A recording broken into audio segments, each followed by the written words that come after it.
굉장히 깁니다. 공동체 일원이 제 올무에 빠졌을 때 어떻게 도울 수 있을까요? 여러분, 모든 사람이 실수하고 모든 사람이 제 올무에 빠질 때가 있습니다. 오래전에 글을 읽다가 이런 글을 접한 적이 있어요. 기독교 군대만이 유일하게 상처 입은 군사에게 총을 쏜다. 제가 글을 읽고 나서 무슨 말 모르는 이야기야 라는 생각을 했어요. 기독교라는 곳은 특별히 상처받은 사람을 품어주고 돌봐주고 회복시켜주는 곳이지 어떻게 그 상처 입은 사람에게 총을 쏠 수 있겠어? 라고 제 마음에 이렇게 반감이 났지만 우리 삶에 자세히 보게 되면요, 이런 모습 또한 적지 않게 있는 것을 보게 됩니다. 우리 가운데 누군가가 이렇게 죄를 범했습니다. 그렇게 되면 그것을요 이렇게 드러내기도 하고 그 사람은 타락한 사람이야 라고 이렇게 낙인을 찍는 경향이 우리 가운데 있는 것을 또한 부인할 수 없을 것이에요. 여러분, 그런 사람이 있다면 그 사람이 구원을 잃은 것입니까? 그분이 만약에 성도였다면 구원을 잃은 건 아니에요, 그죠? 어쩌면 하나님과 교제, 주님과 동행하는 것이 멈출지 모르지만 여러분, 그 사람은 구원을 잃은 하나님의 자녀가 아니라는 것을 이야기할 수 없겠죠. 우리가 할 수 있는 것이 있다면 그를 이렇게 회복시키는 일, 그 일을 우리가 감당해야 될 줄 압니다. 오늘 본문의 이야기는 어떻게 보면 바울의 퍼스널한 그런 기록이 오늘 적혀 있는 것을 볼 수가 있어요. 지금 교회에 어느 한 성도가 죄를 범하였습니다. 그 죄 범한 사람을 이렇게 이야기하면서 오늘 어떻게 그 사람을 대해야 되는가를 지금 말씀하고 있는데, 여러분 2000년 전에 쓰여졌던 이 고린도 교회에게 향했던 말씀이 오늘날을 살아가는 21세기를 살아가는 여러분과 저에게 과연 이게 좀 렐러블한 메시지가 될 건가라는 생각이 들 수가 있어요. 저도 그런 마음을 가지고 말씀을 묵상하면서 이게 너무나 우리에게 적절한 필요한 말씀이라는 생각이 제 마음 가운데 들어왔습니다. 오늘 본문은 여러분 이렇게 시작됩니다. 누가 마음을 아프게 하였다면, 교회 공동체 가운데 마음을 아프게 한 사람이 있었는데 실은 나를 마음 아프게 한 것이 아니라 바울을 마음에 한 것이, 바울 당연히 마음 아팠겠죠. 과장하지 않고 말해서 어느 정도는 여러분 모두를 마음을 아프게 한 것이라고 하겠습니다. 공동체에게 아픔을 주었다는 이런 이야기를 하고 있는 거예요. 그러면서 여러분 대다수는 그러한 사람에게 이미 충분한 벌을 내렸습니다 라고 말씀하고 있어요. 이 사람이 정확히 무슨 죄를 졌는지는 성경이 기록하고 있지 않습니다. 누구인지 또한 정확히 명확하게 말씀하지 않아요. 성경학자들은 그렇게 얘기합니다. 고린도전서에 보니까 아주 상상을 초월하는 성적인 범죄를 한 성도가 있었는데 그 사람을 가리키는 것이라고 이야기합니다. 고린도전서 5장에 여러분 자신의 아버지의 아내, 그러니까 스텝마더라고 얘기할 수 있겠죠. 스텝마더와 부적절한 관계를 맺은 그런 사람이 교회에 있었습니다. 그래서 아마 이 사람을 이야기하는 것이야 라고 이야기하는 성경학자들이 있습니다. 그런데 대부분 성경학자는 그렇게 보지 않습니다.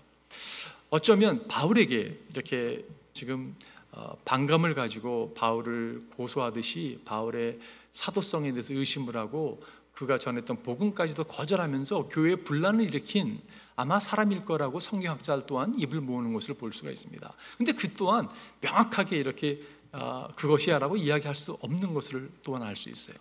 저는 어떻게 생각하면요, 정확하게 찝어주지 않는 게 감사한 것 같아요. 왜냐하면 정확하게 찝는다면요, 어쩌면 우리는 그걸 나에게는 별로 적용되는 말씀이 아니야 라고 여길지 모르겠어요.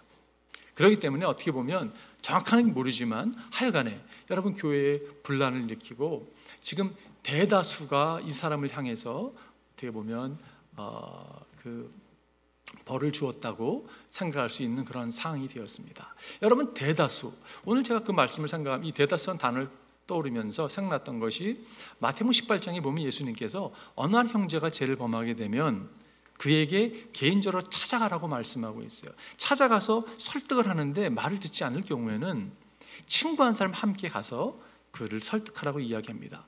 그럼에도 불구하고 거절을 한다면 교회 앞에, 지금 대다수 앞에 그것을 가지고 나가야 된다고 예수님이 말씀한 것처럼 어쩌면 이 사람이 지금 교인들이 투표를 해서 지금 대다수 앞에 서 있는 모습이 수 있다는 생각을 해보았어요. 여러분 그 모습이 어떤 모습일까요? 무척 부끄러운 모습이라는 생각이 들어요. 그러면서 떠올랐던 말씀이 요한복음 8장에 가늠하다 현장에서 붙잡혔던 여인이 생각났습니다. 많은 사람들 앞에서 여러분 옷도 제대로 입지 못하고 붙잡혀 와가지고 사람들 앞에 섰던 그 사람의 모습, 이런 모습이 아니었을까라는 생각을 갖게 돼요. 여러분, 그 사람이 우리 주위에 있는 사람이 될 수도 있고 또한 내가 될 수 있다는 생각을 여러분과 제가 놓치지 않아야 된다고 생각이 들어요. 그러면서 어떻게 하면 이런 사람을 우리가 회복시킬 수 있을까라는 것이 오늘 사도 바울이 고린도 교회에게 쓴 편지 가운데 한 내용입니다. 첫 번째는요, 회개할 수 있도록 도와줘야 된다는 것이에요. 오늘 본문이 이렇게 시작하죠. 그러니 여러분은 도리어 그를 용서해주고 위로해 주어야 합니다. 그 사람은 지나친 슬픔에 짓눌리는 일이 없게 해야 됩니다. 그 사람이 지금 슬픔에 잠겨 있는 것을 알 수가 있어요. 슬픔에 잠겼다는 말은 그가 한 행동에 대해서 그가 뉘우치고 있다는 것으로 우리가 이해할 수 있을 것입니다.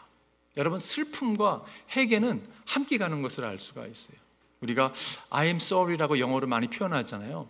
I am sorry라는 표현은 I am experiencing sorrow over what I did 라는 표현입니다. 내가 행한 것에 대해서 내가 슬픈 마음이 있는 것이요. 여러분, 내가 범한 죄에 대해서 정말 애통하는 마음, 정말 처절하게 안타까운 마음을 가지고 나아갈 때 여러분, 그것이 회개로 이어지는 것을 볼 수가 있어요. 그래서 회개라는 것은 슬픔과 연결되는 것이 있는데, 이 슬픔 또한 하나님의 허락하시는 godly sorrow가 있는가 하면 세상적인 worldly sorrow가 있는 것을 성경은 이야기하고 있습니다. 고린도후서 2장 7장에 보게 되면 이런 말씀, 하나님의 뜻에 맞게 마음 아파하는 것은, 여기서 하나님의 뜻에 맞게 마음 아파하는 것이 있어요. 그것은요, 회개를 하게 하여 구원에 이르게 함으로 후회할 것이 없습니다. 그러나 세상 일로 마음 아파하는 것은 죽음에 이르게 합니다. 영어로는 그 godly sorrow라는 단어를 표현하고 있고 worldly sorrow를 이야기하고 있는 것을 보게 돼요. worldly sorrow 이런 겁니다. I'm so sorry. 왜냐하면 내가 한 일이 발각이 됐어요. 드러나게 됐어요. 그래서 안타까워하는 것. 여러분, 이것은 회개를 가져올 수가 없습니다. 그런데 정말 하나님 앞에 섰을 때, 거룩하신 하나님 앞에 서니까요, 너무 내 모습이 부끄러운 거예요. 내가 행한 일이 너무 부끄러운 거예요. 그럴 때 여러분, godly sorrow를 가지고, 정말 슬픔을 가지고 하나님께 나가게 된다는 것이에요. 그랬을 때 여러분, 그 애통하는 심령이 있을 때 하나님께서 우리를 위로하신다는 것이에요. 그럴 때 여러분, 그 슬픔이 회개로 이어지는 것을 볼 수가 있습니다. 영국의 찰스 스펄전 목사님이 이런 표현을 했어요. 우리가 어떨 때에 나는 참 죄인이다, 나는 참 나쁘다, 나는 악하다고 느낄 때가 있다. 여러분, 그럴 때 있으세요? 난 정말 악하다, 참 죄인이다. 스펄전 목사님이 그렇게 얘기했습니다. 그러나 기억하십시오, 당신은 그것보다 더 악하다는 사실을, 더 죄인이라는 사실을 기억하라고. 여러분, 그 말이 너무 맞는 이야기 같아요. 정말 나는 처절히 타락된 그러한 모습이 내 모습 가운데 있습니다.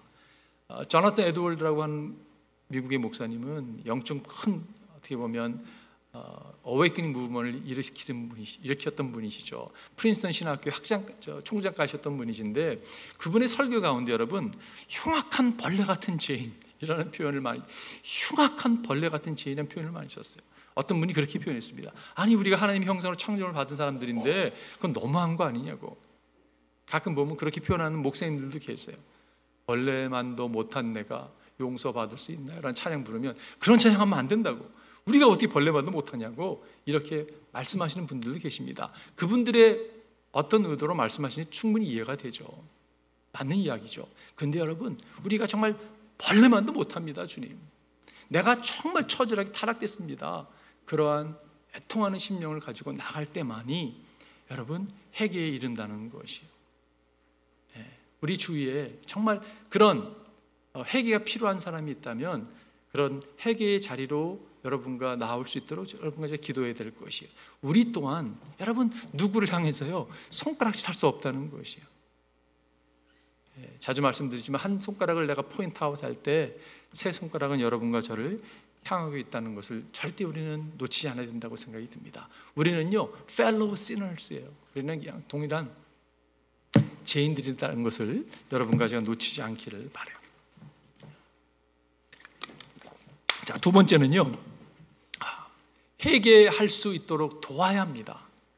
그들의 회복될 수 있도록, 회개하는 자리에 나오도록 기도를 해야 되고, 두 번째는 회복할 수 있도록 도와야 되는 거예요. 오늘 8절에 보니까 그러므로 나는 여러분이 그에게 사랑을 나타내어 보이기를 권합니다. 여기서 사랑을 나타내어 보인다는 표현은 무슨 표현입니까, 여러분? 이것은 회복을 이야기하고 있는 것을 보게 돼요.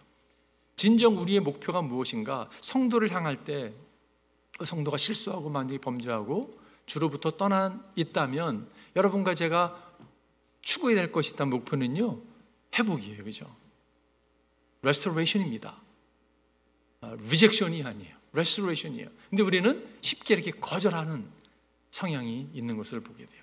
지금 상처받고 고통받고 있는데 가가지고요, 발로 더 뭉개는 그런 성향이, 종교적인 성향이 우리 가운데 있는 것을 여러분과 제가 부인할 수 없다고 생각이 들어요. 갈라디아서 보면 이렇게 말씀하고 있습니다. 형제자매 여러분, 어떤 사람이 어떤 죄에 빠진 일이 드러나면 성령의 인도하심을 따라, 이게 너무 중요한 표현이라고 생각해요. 성령의 인도하심을 따라 사는 사람인 여러분과 제가 온유한 마음으로 그 사람을 바로잡아주고, 바로잡는다는 표현이 영어로 restore라는 단어를 사용하고 있는데, 이것이 회복을 이야기하고 있는 거예요. 자기 스스로를 살펴서 유혹에 빠지지 않도록 조심하십시오. 여러분, 무슨 유혹이 찾아올까요? 사람 회복하는 가운데 무슨 유혹이 찾아올까요? 묵상하면서 이런 생각이 들었어요. 그래, 내가 그래도 저 사람보다는 낫지. 저 사람은 지금 죄를 범하고 회복하는 가정이 있는데, 그래, 내가 저 사람은 낫다고 여길 수 있는 그 유혹이 여러분 찾아올 수 있다고 생각이 들어요. 그건 아니라는 거예요. 그런 유혹이 빠지지 않도록 자신을 잘 돌볼 필요가 있다는 것입니다. 회복을 해야 될 영적인 몇 가지 원리가 있는데, 두 가지 나눈다면 하나는요, 용서입니다. 여러분과 제가 때로는 어떤 사람이 공동체에게 상처를 입었다면 그 사람 용서해 줘야 되는데, 왜 용서해야 되는가? 여러분과 제가 용서를 받았기 때문에 용서하는 것이. 여러분, 용서는 선택이라고 생각할 때가 있어요. 내가 그래 용서하기로 마음 먹었어. 여러분, 용서는 선택이 아닙니다. 용서는 명령이에요. 하나님께서 주시는 은혜의 선물입니다. 여러분과 제가 용서받을 자격이 있어서 용서받은 게 아니라, 우리는 용서받을 자격이 없음에도 불구하고 하나님께서 여러분과 저를 용서해 주셨어요. 에베소서에 보면 서로 친절히 대하며 불쌍히 여기며 하나님께서 그리스도 안에서 여러분을 용서하신 것 같이 용서하십시오. 주를 우리 용서하신 것처럼 용서하라고 말씀하고 있어요. 하나님, 저 사람은 절대 안 됩니다. 용서할 수 없습니다. 이렇게 여기시는 분들이 계세요. 제가 여러분 또감사 공동체를 섬기면서 용서된 메시지를 간접적으로 또 이렇게 서포인으로 직접적으로 전한 것이 몇 번일까 한번 생각해 보았어요. 너무 많이 한 것 같아요. 할 때마다 제 마음에 어떤 부담이 찾아오냐면요, 우리가 용서하지 않는다면, 용서의 영으로 내가 아직도 저 영혼을 향해 용서하지 않는다면 영적으로 성장할 수가 없는 거예요. 영적인 어두운 구름이요, 꽉 나를 붙들고 있는 거예요. 여러분, 그렇기 때문에 용서해야 됩니다. 우리는 용서함을 받은 사람이 용서해야 되는 거예요. 용서하지 않는다면 이것이 얼마나 무서운 일인가라는 생각을 할 때가 있어요. 여러분, 쉽지 않은 것입니다. 그러나 우리가 용서함을 받았기 때문에 여러분과 제가 용서해야 되는 거예요. 용서할 수 있는 DNA가 여러분과 제 안에 사실 있습니다. 그렇기 때문에 용서하는 거예요. 2015년 6월 17일 날 수요일 날 수요 성경부를 하고 있는데, 한 젊은이가 총을 가지고 교회 안에 들어왔습니다. 9명의 사람을 다 총으로 쏴 죽였어요. 사우스캐롤라이나에서 일어났던 사건입니다. 그 총을 쏜 사람은 21살의 딜런 로프라는 사람이에요. 여러분 기억할지 모르겠어요. 그 사건이 워낙 기독교, 특별히 교회 성도들은 큰 사건이었습니다. 이 사람은 21살의 백인 우월주의자였어요. 흑인들이 이 땅에서 살아남으면 안 된다고 해서 다 총을 쐈던 사람입니다. 어린 21살짜리가. 그리고 여러분, 재판이 일어나는데 사우스캐롤라이나는 어떤 관행이 있었냐면, 그 유족들과 이 가해자와 이렇게 대화를 할 수 있는 시간을 만들어주는 그런 관행이 있었습니다. 그런데 여러분, 거기에 유가족들이 참여해서 이런 얘기를 했습니다. 70대 어머니를 갖다가 숭늉부 이뤘던 그 딸이 이렇게 표현했어요. 엄마와 다시는 대화를 나눌 수도, 엄마를 다시 안을 수도 없지만 당신을 용서합니다. 당신의 영혼에 자비가 깃들기를 기도합니다. 여러분, 어떻게 이런 얘기를 할 수 있을까요? 26살 아들을 잃은 어머니 이렇게 표현했어요. 당신은 내가 알고 있는 가장 아름다운 사람들을 죽였습니다. 하지만 성경 공부 시간에 배웠던 것처럼 우리는 당신을 사랑합니다. 하나님께서 당신에게 자비를 베풀기를 기도합니다. 여러분, 어떻게 이런 얘기를 할 수 있겠어요? 이 얘기를 듣고 딜런이 로프가 너무 놀랬다는 그런 신문 기사가 있습니다. 어떻게 이게 가능할까? 여러분과 제 안에 용서를 받은 흔적이 있기 때문에 그렇습니다. 우리에게 용서를 허락하신 그 능력, 십자가의 능력이기 때문에 여러분과 제가 용서할 수 있는 거예요. 그게 첫 번째 용서의 원리고, 두 번째는요, 사랑의 원리입니다. 갈라디아서 6장 2절에 보니까 여러분은 서로 남의 짐을 져 주십시오. 남의 짐을 진다는 의미는 여러분, 이것이 저는 회복이라고 생각이 들어요. 남의 짐을 져 주십시오. 그런데 그럴 때 어떤 일을 합니까? 그렇게 하면 여러분이 그리스도의 법을 성취하는 거라고 이야기하고 있어요. 여러분, 그리스도의 법이 무엇입니까? 우리가 그리스도의 법, 율법 그러면 막 구약에 나오는, 모세오경에 나오는 613개의 율법을 생각할지 모르겠어요. 근데 예수님이 오셔서는요, 율법을 다 정리를 해주셨죠. 하나님을 사랑하고 이웃을 사랑하는 것, 사랑이라고 이렇게 딱 선언을 해주셨습니다. 여러분, 이 하나님께서 우리에게 주신 최고의 명령, 그 법을 우리가 준행하는 자가 되는 것이 언제요? 남의 짐을 저어줄 때, 회복의 사역에 여러분과 제가 동참해 나아갈 때 그 일이 가능하다는 것이. 제가 말씀을 준비하면서 잘 모르는 노래인데 뭐 후렴처럼 나오는 사랑밖엔 난 몰라라는 그 세상 노래가요, 이렇게 탁 떠올랐어요. 내가 이 노래를 찾아봤습니다. 누가 부르는 노래인지도 몰랐어요. 근데 심수봉 집사님이 부르셨더라고요. 제가 가사를 뽑아서 읽으면서 이걸 혹시 예수님을 이야기하면서 이야기한 건가? 라는 생각이 좀 들었어요. 여러분, 기회가 되시면 한번 가사를 뽑아서 한번 읽어보시고. 그런데요, 제 마음속에 무슨 생각이 들었냐면, 그래, 우리 인생에 짧게 인생을 살아가는데 여러분과 제가 정말 인생을 풀어가는 여러분 그 열쇠가요, 사랑이 되기를 바라요. 다 푸는 거예요. 사랑으로 풀고, 사랑으로 맺고, 사랑으로 풀고. 정말 여러분과 제가 사랑밖에 난 몰라라고 고백했으면 좋겠어요. 아니, 목사님 인생을 몰라도 너무 모르시네요. 어떻게 사랑으로 모든 걸 풀 수 있겠어요? 라고 얘기할지 모르겠어요. 네, 그렇습니다. 쉽지 않겠죠. 그러나 여러분과 삶의 모토가, 하나님 모든 것을 사랑으로 풀겠습니다. 그리스도의 사랑을 내가 경험하고 그거로 붙들고 다 풀겠습니다.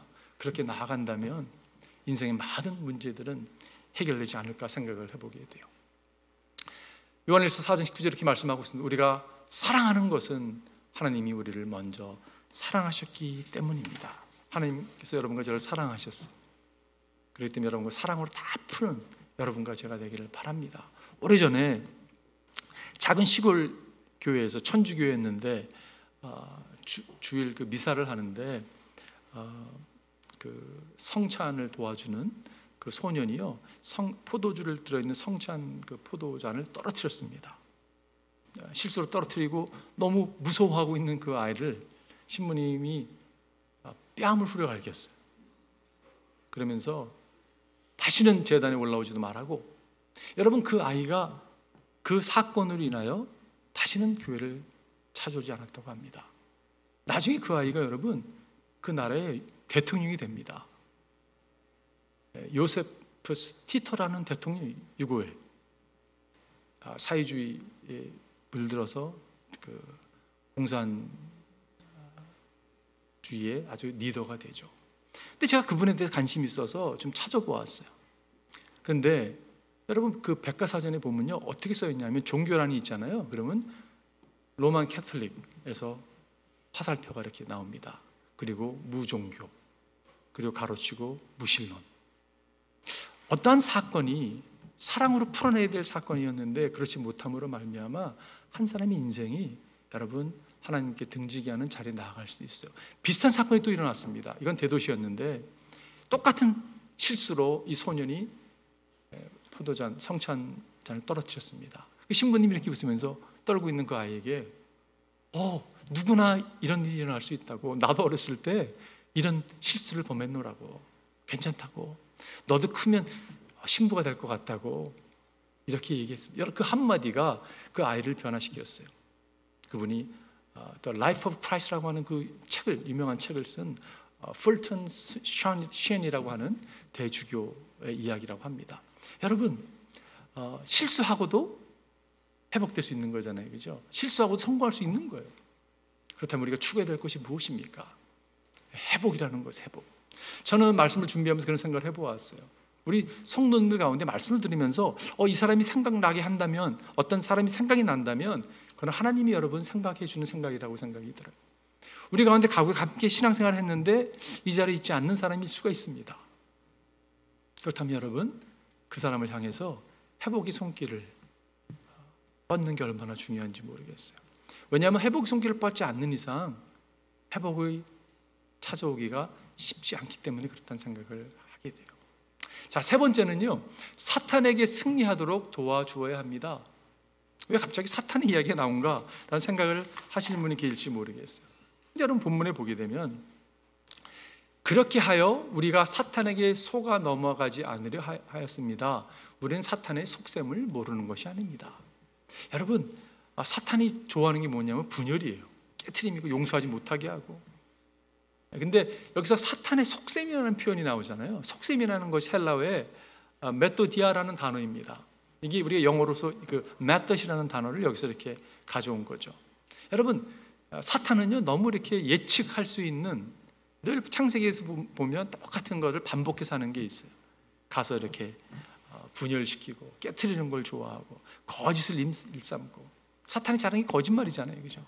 여러분, 교회를 깨트리고 가정을 깨트리고 친구의 우정 사이를 갈라놓고 거짓으로 역사하는 게 얼마나 많은지 모르겠어요. 여러분, 사단이 찾아와서 우리의 마음에 거짓 말을 합니다. 너 저 사람 용서하면 안 돼? 이렇게 속삭이죠. 용서받을 자격이 없어, 이렇게 속삭입니다. 여러분, 사탄에게 속지 마십시오. 사탄의 그 모든 액티비티와 계획을요, 붕괴할 수 있습니다. 여러분과 제가 어떻게 하면 붕괴할 수 있을까요? 회복함으로 붕괴할 수 있는 것이. 그렇기 때문에 여러분, 절대 화내는 것도 조심하셔야 돼요. 성경에 이런 말씀 있죠. 화를 내더라도 화를 낼 수 있습니다. 죄를 짓는 데까지 이르지 않도록 하십시오. 분을 내도요, 그것을 계속 품고 마음에 그냥 되새기어서 그런 복수하고자 하는 그런 마음을 품지 않는 거죠. 해가 지도록 노여움을 품고 있지 마십시오. 악마에게 틈을 주지 마십시오라고 말씀합니다. 여러분, 이게 악마에게 틈을 주는 것이 될 수 있거든요. 악마에게 틈을 준다는 표현을 할 때 여기서 do not give devil a foothold라는 표현을 쓰고 있어요. 이 foothold라는 게 이런 상상이 되더라고요. 문을 살짝 열어주니까, 틈을 주니까 발 한 짝이 딱 들어와 있는 거예요. 문 안에. 발로 딱 문을 갖다 못 닫도록 하는 거죠. 그리고 몸이 문면 올라가고 전체 몸이 빠져나가고, 또한 친구들까지도 군대가 그 문으로 통해 들어올 수 있다는 것이. 여러분, 절대 마귀에게 틈을 주지 않기를 바라요. 그 두어라고 하는 발음, 독일 발음인데, 이 두어라는 분 여러분 아실 겁니다. 이 기도하는 손, 우리가 길쭉한 손 있죠. 우리가 잘 어렸을 때부터 많이 봤던 그 두어라는 사람이 15세기의 예술가인데, 이분의 작품 가운데 기사, 죽음, 그리고 악마라고 하는 그러한 뭐라 그러죠? 동으로 만든 이렇게 동패라고 그럴까요? 그런 그 예술 작품이 있는데, 그 작품을 보면요, 어두운 이렇게 아주 이렇게 어둡습니다. 이 작품이, 이 기사가 말을 타고 이렇게 달려가는데, 여러분 주위에요, 이 좁은 길에 이 괴물들이, 동물들이 숨어가지고요, 그 기사에게 덮치고자 하는 그러한 모습을 이렇게 연출하고 있는 모습을 보게 돼요. 그런데 이 기사가요, 앞만 보고 아주 듬듬하게 달려갑니다.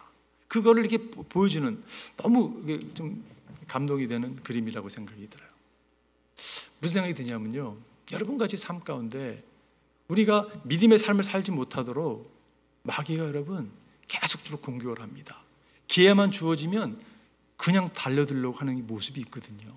근데 여러분과 제가 바라봐야 될 분이 딱 한 분입니다.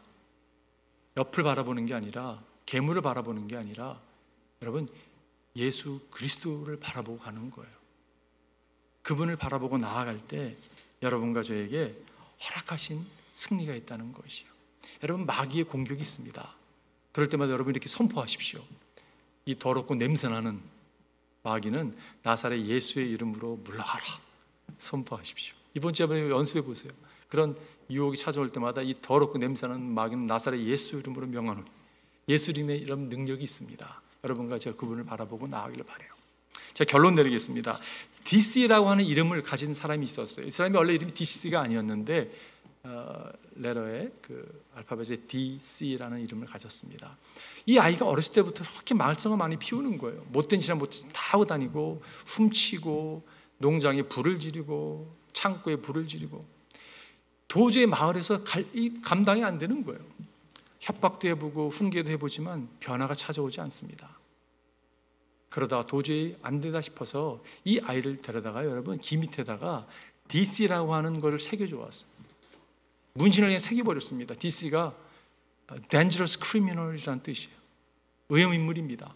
위험한, dangerous한 criminal이라고. 여러분, 그거를 새기고 다니니까 그 아이를 신뢰하는 사람은 한 사람도 없는 거죠. 의심의 눈으로 늘 바라보고 있는 거죠. 그러니 여러분, 더 사람이 삐뚤어지고 더 악을 행하는 자가 됩니다. 그러다 돈 훔쳐가지고 미국을 가는 배를 타게 돼요. 미국에 왔는데 여러분, 미국에서 D.L. 무디 목사님을 만나게 됩니다. 그리고 메시지를 접하게 된 거예요. 그가 거듭났습니다. 예수가 그를 변화시켰어요. 그때부터 그는요, 말씀의 사람이 됩니다. 말씀을 계속 묵상하게 돼요.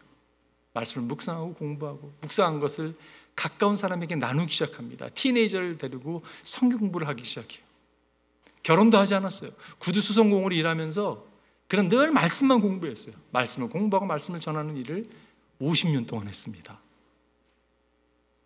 근데 디스를 물어보는 사람에게 한 번도 답해준 적이 없어요.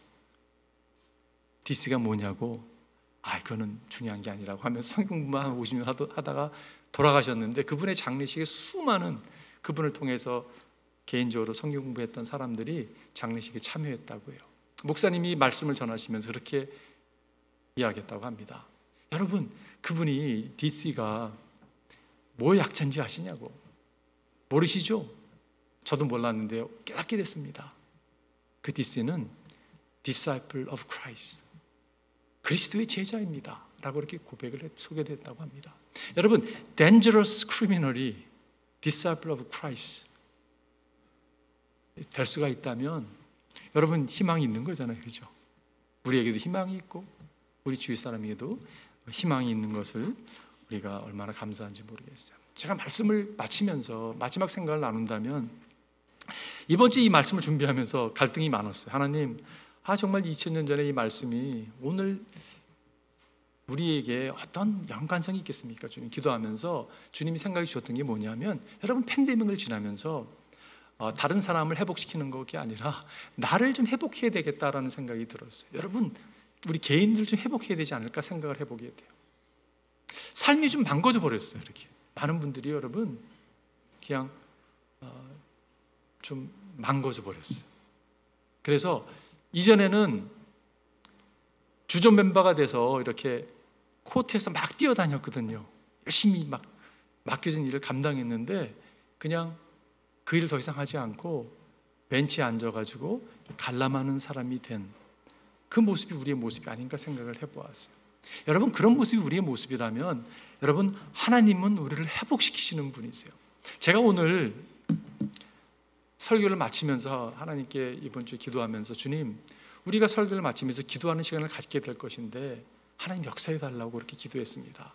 오늘 여러분, 이 시간에 여러분과 제가 하나님 앞에 나왔습니다. 가정에서 예배를 드리건 예배당 예배 드리건 회복이 필요하지 않은 분이 한 사람도 없다고 생각이 들어요. 저를 포함해서 다 회복이 필요한데 여러분까지 하나님 임재 앞에 나올 때 하나님은 우리를 이렇게 회복시키시는 분이시잖아요. 그죠? 오늘 그 회복의 타치를 우리가 받기를 바래요. 그런데 여러분 중요한 게 뭐냐면요, 우리가 그분께 내어드려야 돼요. 우리는 다 하나님께서 주신 자유의지가 있습니다. 주님, 내가 이 시간에 나의 삶을 주님께 오픈합니다. 내 삶이 좀 망가졌습니다. 내가 팬데믹 전으로 좀 새롭게 돌아오고 싶습니다. 그런 분이 계시다면 여러분 기도하면서 하나님께 삶을 내어드렸으면 좋겠어요. 그럴 때 성령께서 오늘 우리 가운데 역사할 줄을 믿습니다. 우리 한번 기도할까요, 여러분? 우리 차인님 올라와 주시고